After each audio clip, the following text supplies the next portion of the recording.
All right, I guess we're going to do this. Let's go. All right, first of all, thank you everybody for coming out to this panel. I don't know how we were lucky enough to get the first slot, but let's take it. You know, why not? So today, I'll first go introduce myself and then we'll start talking. So my name's Adam Koralik. I'm a YouTuber who does a whole lot of video game stuff, and today we're going to be talking about retro, obscure prototypes and random variants of consoles. As you can see, a lot of stuff just kind of morphed onto this table, so we'll talk about a lot of it and give history. But introductions, so go ahead, we'll start here on the left. I am the immortal John Hancock, and I definitely fit that random collecting thing, so variations as well as prototypes, but I mostly have a lot of like variations of things. I've been doing YouTube for 14 years. I was one of the original organizers of the Portland Retro Gaming Expo. I just love talking games, so I'm glad to be here. Good morning, everybody. I am Jesse Perez. I am a early YouTuber, starting out, but I am also here with something really crazy and obscure, which put me with these guys. I'm so sorry. So hello. It's his phone, that's what's here about. Oh. Yeah. Professionalism. Yeah. No, sorry. Yeah, you're very busy. No, it's okay. All right, and I'm Sunshine. I brought the NR reader and the PlayStation debugging kit. I'm just kind of in Adam's server, so I'm just kind of here. And you didn't miss here. His name is Sunshine. Well, his actual name is Matt, but we call him Sunshine. Anyway, all right. So basically, there's really no like format to this. We're really just going to start talking about like stuff we've got on the table and some history. So this all kind of started from the fact that we had access to this. This is the SEGA Pluto prototype. Has anybody out there heard of this? Okay, I've been doing my job. Good, that's fine. So the SEGA, for those who have not, the SEGA Pluto prototype, which I'm going to hold precariously over my head, is a prototype that SEGA was working on for an upgraded version of the Saturn. They actually only ever made 2 of these.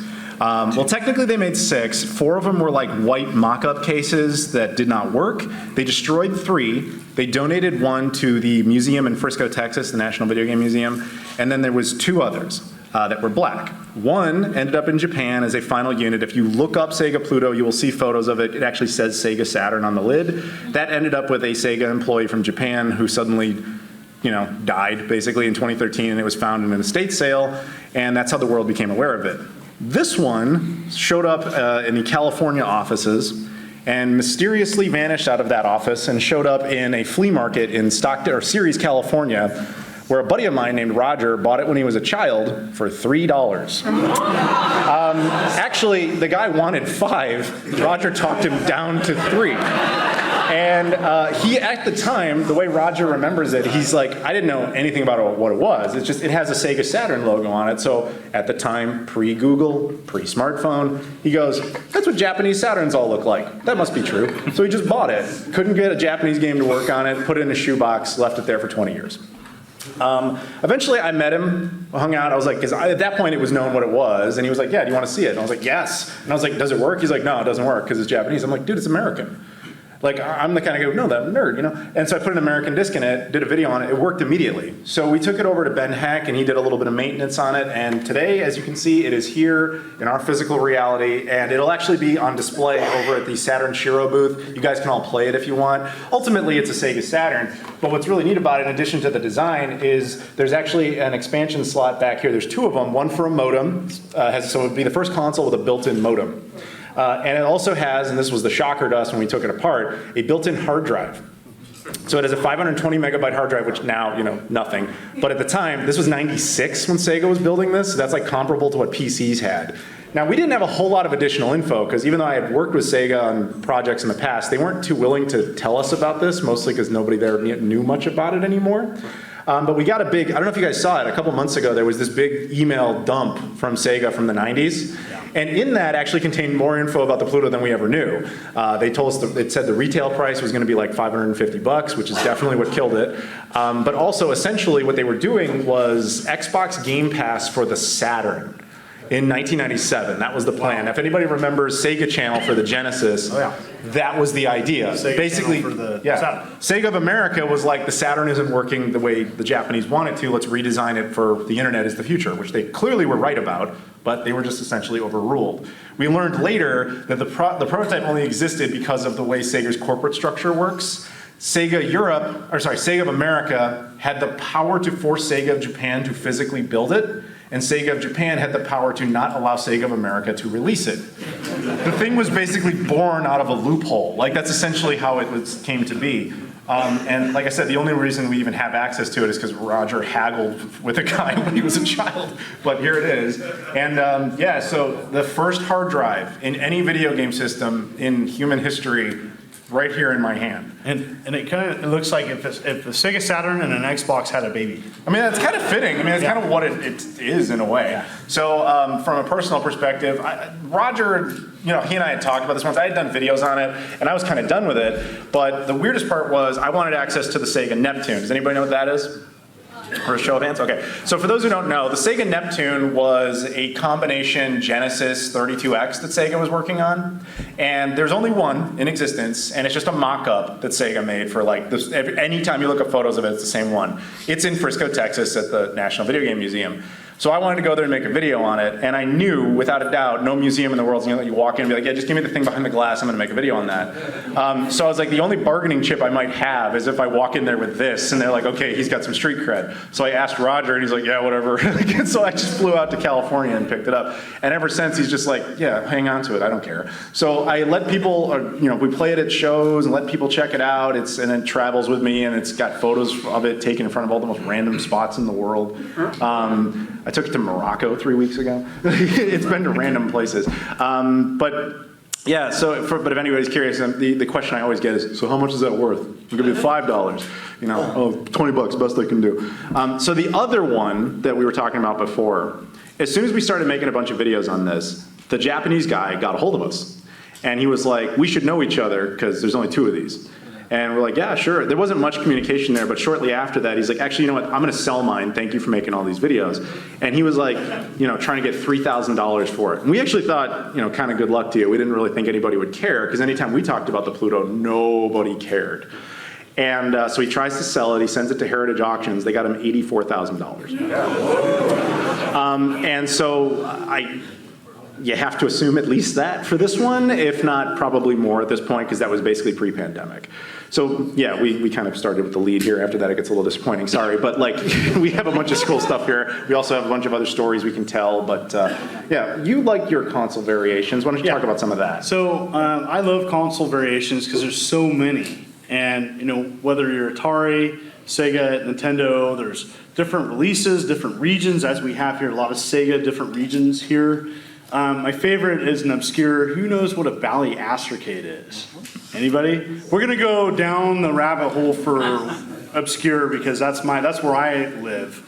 And so then we're gonna have a keyboard component for the Bally Astrocade, and they made a white console variation. It was sold at Montgomery Ward. And so there's a reference. Yeah, the white console version is pretty hard to get because a lot of these systems, they fry. And so they're hard to fix. Not impossible, but very difficult and challenging. And so I have 2 of them. And so the only 2 I rarely see it. But anyways, variations, you could have like, this game's packaged with Lion King, and this game's packaged in with, Nintendo, I'm thinking Nintendo, like Star Fox. Like a Star Fox bundled Super Nintendo is kind of an odd variation because of a silly sticker put on that console package. And other consoles, there's different colors. Who collects the Nintendo N64, like different... The Funtastics? The Funtastics, the gold, the atomic purple, the jungle green. Yeah, those are fun. Fantastic. You never have them all, right? Yeah, you got it. Yeah, you get excited, and then until you find the one that you don't have, right? And that's just everywhere. So anyways, it's really nice. I'll let other people talk, but it's just fun, like enjoying seeing the different console variations. And someone that says I have them all is a lie, because there's way more out there than you even know. He had a conversation with me about things I didn't even know existed yesterday, and I've been collecting for 30 years. Yeah. So do your research and just have fun. Just finding out information and stuff is great. And I really appreciate these people here bringing this rare hardware for people to see in person. So we'll give you a couple of examples of regional differences. Can you hand me that one? Yeah, absolutely. Yeah. No, behind it. Yeah. I'm gonna put teal. All right, fine, you hold, fine. You can be, Vanna White over here, go ahead. So what we have here is, believe it or not, this is a portable version of the Sega Master System called the, what is it even called? I forgot. I bought it this morning. I don't Super remember. Compact. The Super Compact. So this was only released in Brazil by Tectoy. Now, for those who don't know, the Sega Master System is actually, technically speaking, the world's longest running video game system. Started in 1983. Because of Brazil, it has not stopped yet. This is not a joke. Sega still licenses it, still makes new hardware, it is still a thing. There's actually a guy out there, his name's NT Games. He's got a booth with all sorts of tech toy stuff. You want to see weird things you've never seen. Like Duke Nukem on the Genesis, like stuff like that. But anyway, so he brought that in. That is an officially made piece of Sega hardware. It is a portable version of the Master System with no screen. Sounds about as useless as it is.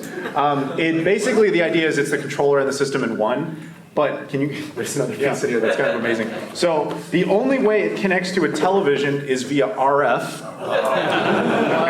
Made worse by the fact that it is PAL RF and it is broadcasted. In other words, useless. But it is really cool that they actually made it. It's like something on Star Wars. Star Wars would happen. Yeah. But that's a perfect example because this isn't just like some homebrew project. Like Sega made that, and it's just a random thing they released in one country, effectively. But if you want to know so we have. But speaking of that, we have other random pieces. We have a lot of Saturn stuff up here, just kind of.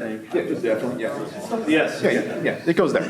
That's great. Yes. So we have a bunch of random versions of the Saturn here as well. Obviously the Pluto being, whatever, but we have a Saturn development kit, for example, just sitting here. So there's way more components to this. If you want to see a truly weird Saturn thing, go out to the Shiro group. They have a karaoke Saturn system. It's one of the, it makes me drool. I want it. It's massive. But over here, we have, you can guess where this came from, a Brazilian version of the Sega Saturn, which may look exactly the same until you look at the bottom and it's all just etched in and says Tectoy on everything. But this is Brazilian made, strange obscure version. That's the more interesting one if you ask me. So this is, what? Is that why you tossed it when you flipped it over? It's not mine, that's why I don't care. No. This is the Samsung Saturn. Anybody familiar with this?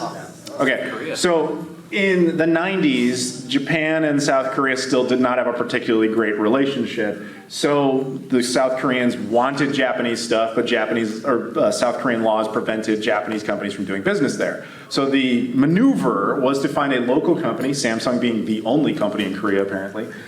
You just have them claim it's theirs. Hence, you see Samsung written all over it.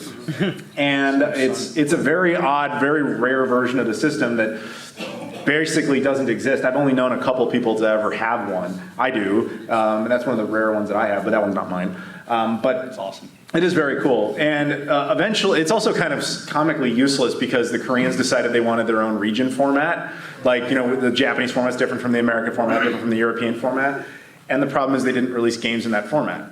So everybody was just importing the Japanese ones and then having to use boot carts to the point where even Samsung said screw it and just started including the boot cart with the system. Just because it was useless on its own. And this one I don't know all the details of because I literally found out, this is what he was saying, there's so many versions of systems, I just found out about this morning. This is also a Samsung Saturn, but labeled Sega Saturn, also from Korea. I have no idea how this actually got made. It's like a Frankenstein, so it's US, manufacturer. Now, this is owned by a guy named Sega Steve. Guess what he likes? So he told me that the problem with these was they technically came out in Korea, but you will never find one there. But where you will find them is China. Tons of them made their way to China and are just sitting in junk bins over there. So he bought one online. That's why it's in bad shape. But that is also an officially licensed version of the Sega Saturn that most of you have probably never seen because, again, I hadn't even heard about it until an hour ago. But there it is. Wow. Yeah, so, and then we have some other stuff. We'll let them dominate now. Speaking of weird things and transitioning and... Oh, yeah.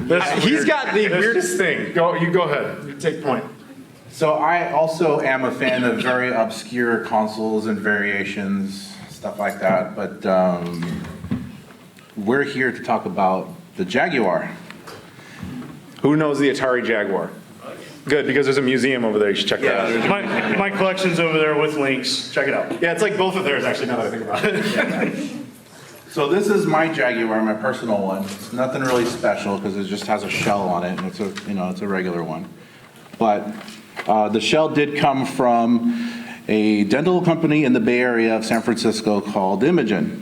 So when I got this ordered from eBay, I got the box, and the address on that had the Bay Area address, and I was like, wow, that's pretty close. So I got a hold of the guy and went over to the office because I wanted to pick up the wall mount. So, how cool would it be to have your Jaguar hanging on a wall next to your TV? And so I got to the office, I talked to Steve, the owner. So I picked up a couple of shells myself and some wall mounts. And at the time he was like, what do you do? And I told him I make, custom game consoles, electronics repair. And he's like, man, I need you. So he wanted me to give him a resume. 2 weeks later, I got hired. And then I invited this guy over. It's true. Because he talked about the mythical dental equipment on his retrospective. We should probably set that up. Does everybody know about the story about the Atari Jaguar turning into dental equipment? Okay, so that's a no. Let me give them a brief history of this. So, Go for it. After Atari goes out belly up in the mid-90s, they're selling off all their assets, including their name, which eventually was absorbed in Infogrames, I believe, bought them and changed their name. The PlayStation 2. Oh yeah, Hasbro eventually picked it up. The PlayStation 2, the design, you all know it, that's actually an unreleased Atari computer. That shell, fun fact. They were selling everything they had. One of the things they sold was the Jaguar mold rights to Steve at IMAGIN, who for years it was like a meme online that the Jaguar became dental equipment. That actually happened. And I remember interviewing Steve that time that we went over there, and I thought he must have bought it for like hundreds of thousands of dollars. You just kind of assume. And he's showing me the receipt. No, I paid $1,400. And he got the rights to the molds for the system, the Jaguar CD, and the cartridges. But the story basically goes that while he made thousands of the shells because he was, planning to distribute this, I guess we should say what it really is. This is not a video game system. This is a camera rig. If you ever go to the dentist's office and you've ever been in there and they have like a thing on the wall, and there's ropes that come out and they go in your mouth, that's what this is. And you can reenact that, by the way, in the museum. We have one set up. A fully functional Fully dental operational. camera. You can have your picture of your mouth taken and printed. Yeah. But send it to And loved it has ones. already been done. Frank has already. Yeah, it's happened a lot. Yeah, but basically, yeah, the system. Ultimately he couldn't really release it because I always assumed that this happened in like 1997 or something like that because he bought the mold rights in like 95, 96. Yeah. If you look at the bottom of them, he was not ready for production until 2004. And the problem was, if you look at the bottom interface, it's scuzzy. It's like 1980s tech. And everybody's like, I need USB, dude. And he's like, I can't redesign it. So he just scrapped the whole thing. So the shells, he made thousands of because he was certain that was going to be a big thing. But he only made 4 of the actual boards. This dude works at IMAGIN. We have all 4 of them. And you can thank him because in the Jaguar room over there, like he said, we have one all set up. And for the first time ever, people can actually go have the photos of their mouth taken with the thing and just for its original purpose. But I always thought that story was amazing. And then after that, I got the Coleco Chameleon, which is sort of one in there. And then, But we can talk all day about fake prototypes. Yeah. But that's actually real. We actually have that one. And if people always ask, like, wait, if it's a video game system or not, what's the cartridge slot for? RAM. He was thinking RAM expansions, but there's like extra buttons on top, and if you look underneath it, there's actually like holes where the controller ports were. He just kind of hid them, which is just kind of funny. But the weirdest thing too is, not that this is about dental equipment specifically, but like if you look at the evolution of what the dentist guy was making, it actually looks like a logical next step for his hardware, which was the reason he picked it. But The old one was the bigger shell, but it still had the bump like it has there. But what's funny about this one is because it's the real shell, there's the little notch there. The CD-ROM will actually fit on here, but it won't work. It won't work. But another cool thing about this is in order to get light into your mouth, there's actually 2 massive halogen bulbs inside. And when you turn it on, it sounds like a jet engine because it's got to cool it down. I mean, they can go hear it in the other room. Yeah. It's on all the time in there. And so these two little holes right here are actually where the cameras plug in, and the little hole in the middle is where the fiber optic plugs in for the light. And so in the other room where the museum is set up, there's actually the wand with the camera where you can stick it in your mouth or in front, or you can take a picture of yourself if you want. And we also have a printer set up. Yeah. The actual same printer they would have used in the dental office, and also a monitor so you can see Yeah, all your the awesome equipment. teeth live right there at the in the booth. So here you go. This is real. I want to It make says demo unit. Yep, and it was called the Hot Rod, FYI, because he liked that. He thought it looked like a hot rod. But you might be wondering, like, why there's a handle on it. So the thing is, It's more Ultra Magnus. oh, I get that reference. Yeah, okay. All right. No, the reason there's a handle on it, and like why the Jaguar didn't have one, is these things are ludicrously, I don't exist in the dentist world, but this was like $20,000 back in the day. And the idea was you put a handle on it because if you have multiple like rooms in a dentist's office, if you just buy one of these, you can, get multiple mounts and move it around. It made sense from that perspective, but it was just kind of funny to think, no, that meme of the Jaguar becoming dental equipment, that's real. That's right here. You can check it out for yourself. And you can actually get your photo taken with it. That's for right. the first time ever at Portland Retro Game Expo. Yes. So we have a couple of just not prototypes, but like development kit hardware that belongs to this guy, Sunshine. So why don't you tell him a little bit about it? Yeah, I guess kind of what's most interesting about this, kind of going back into the variants and just weird colors. Completely different generations, different companies. Pick the same shade of teal for development hardware. So I don't understand how or why that happened, but here they exist. So just so everybody's clear, one of those is a GameCube NR reader, which is effectively a debug kit that ran on Nintendo's own like proprietary disc format. The other one is a Sony PlayStation 1 made maybe a good 6-7 years earlier. I think we could theorize too that they were different colors just to separate them from a commercial product. That is true, but why they match is the question. Because they're Maybe totally Eagles different generations. fans. Maybe the Eagles fans. They're both Eagles fans. I guess that's as good a theory as anything. Mariners, maybe? I don't know. You got a question? I think maybe it's just a popular color for Japanese people in tech. See, I would have thought that too. They're both made in Europe. This one says specifically the UK, and that one says Germany. Maybe the Europeans just really love green. I don't know. It's gotta be the only color that this is in. I mean, I heard him, but do you want to repeat it? No. It doesn't have red number 6 in it. But yeah, so they're interesting units because it actually tells you a lot about how Nintendo and Sony approach development differently. So the way the NR reader works is it's effectively a totally useless GameCube. It will not play GameCube games.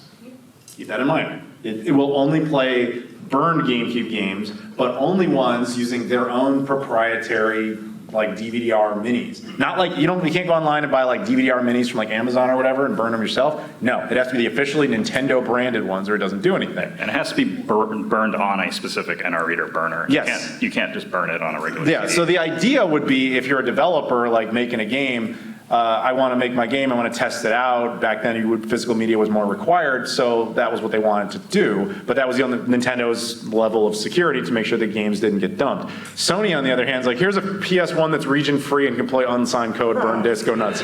It's like a completely different philosophy, probably because it was just easier for people to work with. And I know Sony wanted people to really get into the PS1 development. So it's interesting to see how they both kind of approach the same concept totally differently.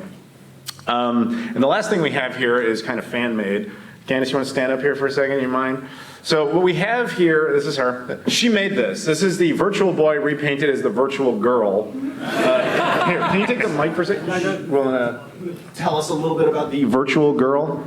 So the Virtual Girl is like Adam said, a custom console that I made maybe 10 years ago at this point.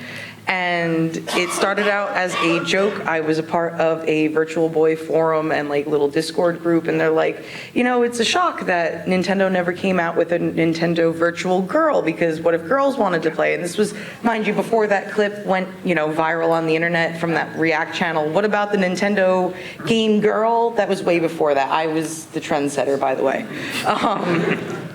So We have an actual Virtual Boy, by the way. Oh, Just yeah, compliments there we of this go, there gentleman we here. go. Thank you. I'm going to hold it on the Non-stress point. Yep, perfect. So basically, I'm like, you know what? I got some rattle can paint in my garage, and I need to put together my other Virtual Boy to make that work. Yes, I own 2, now 3. And it was a joke from then on. And then years later, I went to a convention in New Jersey, and I met this jerk here. Yo. And he ruined it with his signature, along with Shane from Re-Res. And it pretty much took off from there, and I take it everywhere I go as far as gaming things go. I don't take it grocery shopping. I do take the Pluto grocery shopping. I could see you taking the I totally do. grocery shopping. But yeah, no, it's pretty much been a hit with people since. It's fully functional. He's I got to always bring eat. it Look with at me. that. Yeah, I did have a date with the Pluto years ago. Oh, they did. Yeah. So, yeah, there she is. But it's also signed by like a lot Oh, of tons of people at this point. Yeah, a lot of. Yep, we got pretty much, true. yeah, we got John Hancock, we got Adam, you have to sign it now. I know. Yeah. You're famous. Metal Jesus signed Metal it. Jesus, the entire James Metal Rolfe Jesus signed it. A crew, lot of James people Rolfe, signed it, you got it signed in Canada for I me. did. Happy Console Gamer. Yep. And speaking of Jason Metal Jesus, right before this panel, he almost broke the Pluto. Yeah, like, I went over to go pick it up, and I was like disconnecting it. And he comes over, he's like, "Hey!" And I was like, "Ah, dude!" And like I was like, "Dude, like I'm holding the Pluto." He's like, "Ah, that thing gets everywhere." I'm like, "It's not going to if you make me drop it." But Well, when we're done here, I'll go over to the museum and I'll ruin it for you. Perfect. Nice spot right there. So, I mean, that kind of is the end of stuff we have on the table, but I mean, we can tell, you know, did anybody know about the Nintendo PlayStation prototype? Like, we all had access to that. So, if you guys aren't familiar with that basic story, Terry Diebold was the late Terry Diebold, yeah, rest in peace, was a friend of ours. He had found it like years ago at an auction. I remember him telling me the whole story, but the truncated version of it was, he had no interest in it, knew nothing about it. He was actually like at an, he was a guy who was just meant to clear out like estate sales, and then he would bundle stuff up, and then he was like, oh, there's this estate sale where all these like plates and cups and stuff are gonna be sold, that's all really valuable stuff, so he packed it into a specific box for himself, and then he waited until it was on stage for bidding, like Storage Wars style, and he's like, I want the box, that's the box, I want the box. And he was the only one to bid on it, he wins, and they had a whole bunch of unsold boxes, so they just gave them all to him. The Nintendo PlayStation prototype was in there. And it was in there because it had belonged, this was the estate of like, I think it was Olaf Olafsson, who was the first president of PlayStation. So he had it. And the basic history of the prototype itself was that it had been created by Nintendo and Sony in conjunction to create a new system at the time called the PlayStation, which effectively was supposed to be the Sega CD competitor. But that deal fell through, and what eventually came of it was the PlayStation as we know it, and you know the N64. But yeah, so Terry, once he found that more officially and was aware of what it was, he had it restored by Ben Heck, and then he took it on tour, which I took some inspiration from him. Like that's partially why I do this with the Pluto. And you know, he was just a really cool guy who would let everybody just have access to it, play it. The last con it was ever at was actually this one. It was PRGE 2019. I was the last person who ever got to play it because he told me, yeah, we're selling it tomorrow, like we're handing it off to Heritage Auctions. So, you know, RIP Terry. I hope a lot of you guys got to see it at one point. If anybody's curious, we know where it is. It's owned by Greg McLemore. He's the guy who created Pets.com. It's sitting in a vault in Los Angeles, but it exists. But yeah, so At least we had some time with it before it vanished. So Yeah. that's another part of the reason I think Roger, the guy who owns the Pluto, is like, yeah, do whatever, because he has no intention on selling it anytime soon. But it's also just nice to be able to confirm that this type of history exists and let Yeah. people check it out. And that's why I'm really big with my collection being on public display here. This is the 4th year that a big part of my collection, every year it's something different. Like, and there's 2 versions of Jaguar consoles over there, the Cybermorph bundle and then the Power 64-bit, whatever the after. There's only 2 American versions of it. But it's important that this stuff gets out in the public where people can look at it and experience it, or, you know, it's just really awesome. I think there needs to be an opportunity for consoles and variations to at least be, to educate the public, hey, this exists, this is out here, here's the differences. It's kind of tough though, like having stuff in public displays, space, resources, even the world's largest the world's largest NES controllers here, world's largest controller, and it's what, 18 feet wide. Took special transportation to get here at 900 miles. Have you seen it? I haven't seen it. Oh, it's functional. It's by the Blockbuster Yeah, setup. you got to check it out. Yeah, he and I were playing on it last night. It takes 3 human beings to operate all at once. My entire body represents the B button. Yeah. Like it's massive. Yeah, We beat the first 2 levels of Super Mario Brothers on it. Coming to YouTube videos soon. Yeah. Yeah. So at this point, I guess we can kind of open it up to if anybody has questions about stuff like this or just general chit chat. Like, hey, what are you doing today? No. You get first dibs because you well, Mr. Virtual World stuff. Did you ever like tease your friend Roger for never once in 20 years of having it in storage just put in American games? Oh, endlessly. Never once. Yeah, no. The question is, like, did we ever make fun of Roger for not thinking to try an American game on it? Yes. And he was like, oh, okay. He doesn't really care. He's just like, it was a thing I bought when I was a kid that I put in a box. You know, it doesn't matter to him. Yeah. He didn't, you know, he knows now, of course, what it is. But a lot of people, all right, so Roger's not like super knowledgeable about like video game history and stuff, but he loves his collecting, he loves his video games, but he's the first to admit, like, I don't really know a whole lot about this, so you got to give him props that he lets everybody else go and check stuff out like that and have access to basically his retirement plan. Thank you. Yeah. Right there with the mask on. What's your white whale if you have one? Ooh, like realistically or like fantasy? I mean, I want the Nintendo PlayStation, but you know, realistically.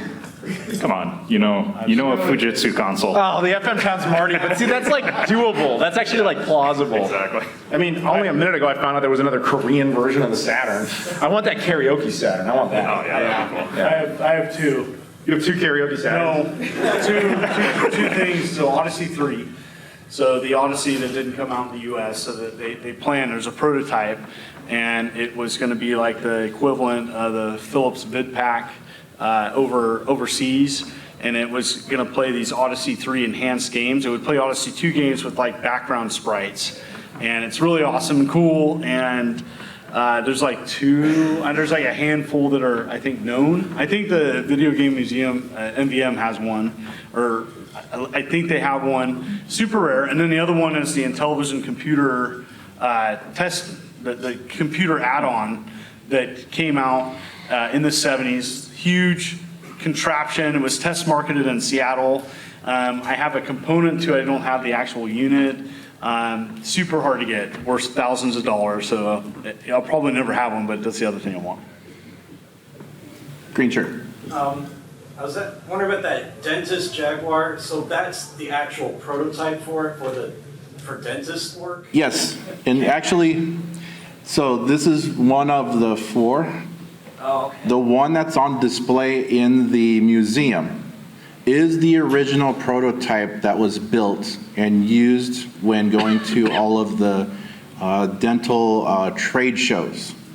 So when you go over there to check that out, that's number 1. Yeah, the other element to that is if you actually knew that story prior to coming here and you had this photo of it in your memory, you ever saw it online, it's the same one in the meme photo. It's actually that one. And right on top of the monitor is an original brochure. The one that's been floating around the internet, well, this is the real actual brochure from the office. So you can actually see that, take a picture of it. Yeah. Yeah, we bring you prototypes and memes IRL. Another question? Thing about it, can it play Jaguar games like any other Jaguar? No. But the cart slot is used for future expansion for memory and also to freeze frame pictures. So the idea was the first way to digitally freeze frame pictures to put on your computer, because at the time, and you'll see it over there, the only way to take pictures is to freeze frame it on the printer itself and then print the picture. But this was going to have the ability to actually freeze frame on the unit itself so that you could put it on your computer. That's so advanced. Yeah, I mean, I know it looks like a Jaguar, which is kind of the whole point, but it is not. It's basically a camera with, like they essentially just recycled the shell, yeah. Yep. Excluding prototypes, what are your guys' favorite console variations? Ooh, mine would be the Divers 2000 Dreamcast. Anybody know what that is? There's like 2 people. That's good. I appreciate that. It is a television that only came out in Japan that has a Dreamcast built into it, and it looks comically like an iMac from the late 90s. It is, Google it, you'll almost always just find pictures of mine, because I've done videos on it, but it's ridiculous. I bought it in like the 08 crash when nobody cared. There was this guy in Japan who I think just found like 4 in a warehouse. I was like, yeah, I'll get rid of them, I don't care. So I bought one in the box, brand new, sealed at the time. Still have it, it's amazing. Stupid and useless, but it's amazing. But that is my most bizarre, personally owned variation. Mountain Dew Xbox. I have one of those. Mountain Dew Xbox. Mountain Dew Xbox. I'm like, okay, that's so ugly, I like it. You know they used that shell twice? They used it for Mountain Dew, and then there was a Hulk version. The Hulk version is much rarer. There's only like 5 of them. Yeah. My Magnavox Odyssey Original #1. I have that complete. Everything's sealed. Run 1? Which run is it? Well, See, you're talking to me. yeah, I know. So there's different runs on the bottom. It says run 1, run 2, and there's like hardware variations. Well, I'll have to send you a picture of it. Okay. Mine comes complete in its original shipping container. Okay. So the cardboard box around the actual box for the console, it says Magnavox. Okay. And Yeah, open it so- up if you access the hardware on the bottom. And so like a lot of times people don't know that there's multiple hardware variations because especially successful consoles, which the first Odyssey, because it was successful, we have other hardware. And so over time, there's just slight variations made to make it manufacture easier, less parts. And so many consoles go through several unannounced hardware revisions to save money. Yeah, Sony stuff, especially under the hood, is usually very, very different. You answer the question, but I want to give a second answer to that question. Yeah, the FM Towns Car Marty would be the one variant I want the most. No, I think it was what you have. What we have? Yeah. Oh, okay. It's probably the PlayStation. Yeah, that would make sense. Like, I don't have that much rare stuff. I have a tragic story, which I know you guys all know, but maybe they don't. So a few years ago, I went to Japan, and I found the red Claire Edition Dreamcast. Anybody familiar with that? Wow. So the Claire Edition Dreamcast, Capcom and Sega made 1,000 of these like Dreamcasts. 800 of them were red, 200 of them were blue, and the blue ones say stars, the red ones say Claire. So the red one's more common, but it's not exactly common. So I found one in a Japanese store called a Hard Off. I don't know, everybody laughs at the name, but it just means hardware.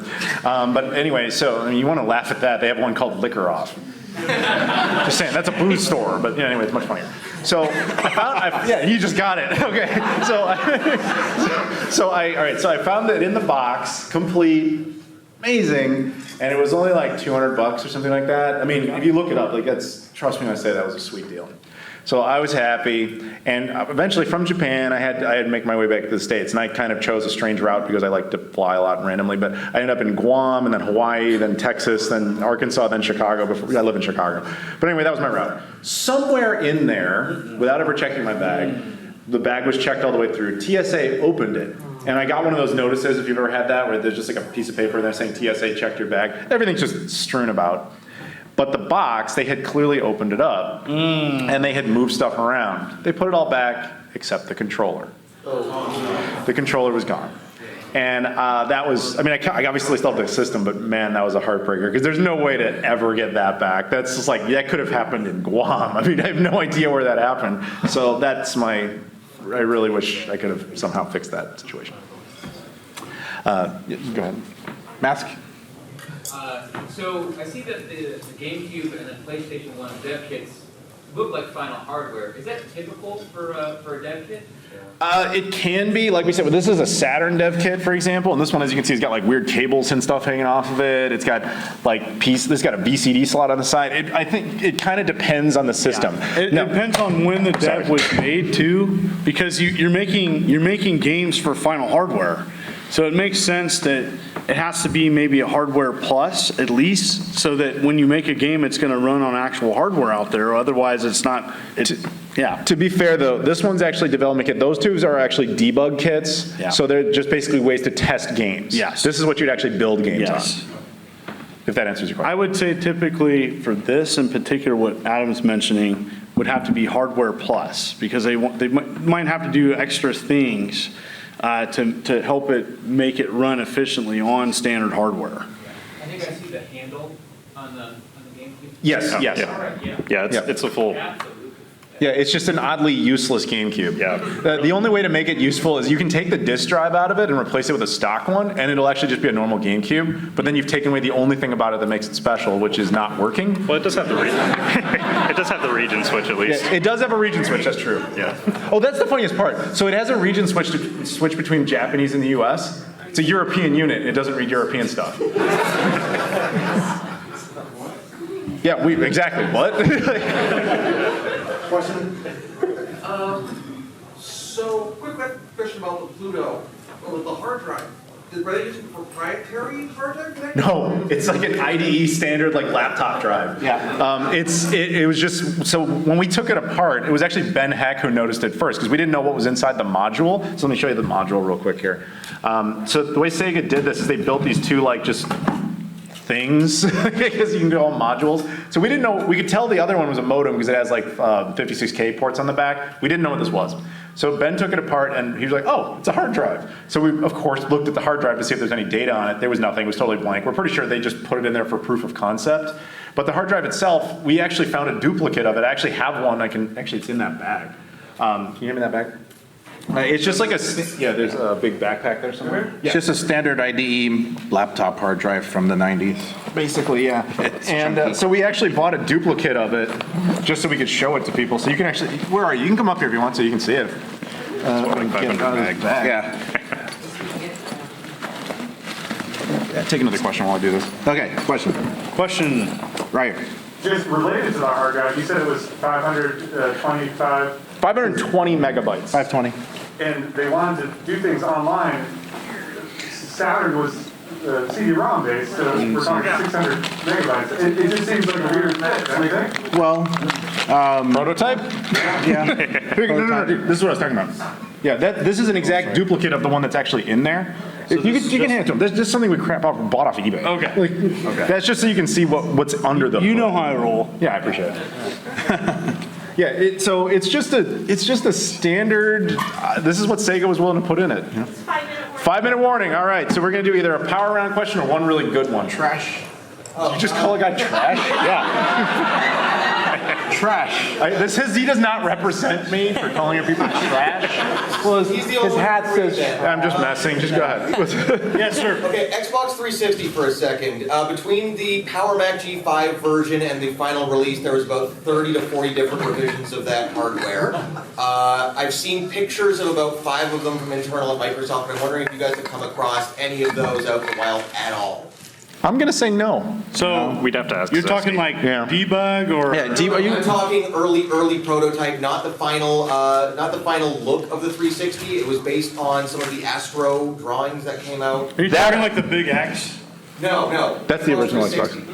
So 360. Yeah, unfortunately with the 360, no. I do know a guy, I will not say his name, who has an early version of the Xbox One with more anemic hardware. But I don't, that one I haven't specifically run across. I haven't seen anything.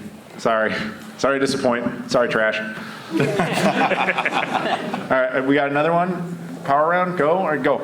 Any food recommendations? I have a What? Any food Well, him and then you. Okay. Go for it. any food recommendations? Food recommendations? Yeah, yesterday. You're the travel. Oh yeah, that's right. We went to a Moroccan restaurant last night. It was just called Tangier. That was really good. Very good. Anybody from Portland with a great recommendation on a restaurant? No. All right, there you go. Blue Star Donuts. Let's go for it. Go for it. No, you. Yes, you're standing. Okay, so how many accessories, US accessories for the Saturn work with the Pluto? Okay, so that's a cool one. It's bizarre. Most stuff works with it.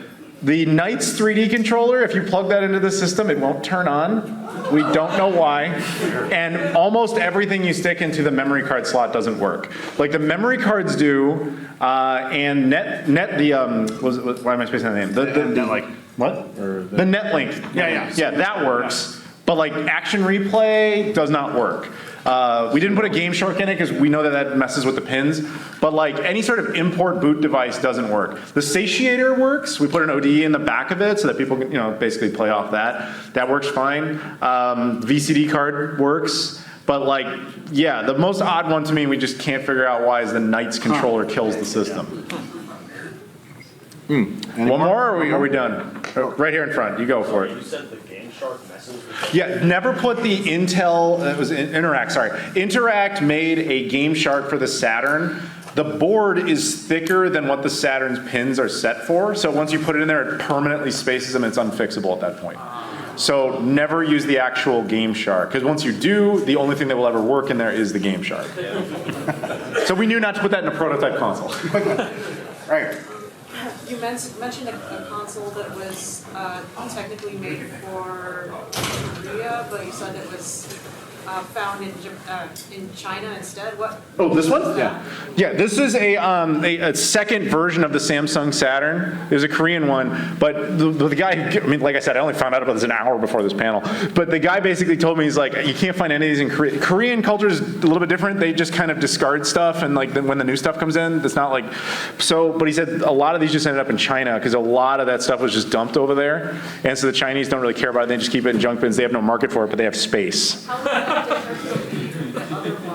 Different from this one? Yeah, label. This one actually says Samsung all over it. This one actually says Sega on it, which is very bizarre because they weren't supposed to say Sega on any of them over there. Yeah. I unfortunately think we're out of time. So yeah, this was great. Thank you guys very much for coming out. Appreciate it. If you want to... Please don't forget to like and subscribe. And to the right are a few more videos from the Portland Retro Gaming Expo 2023. Thanks for watching.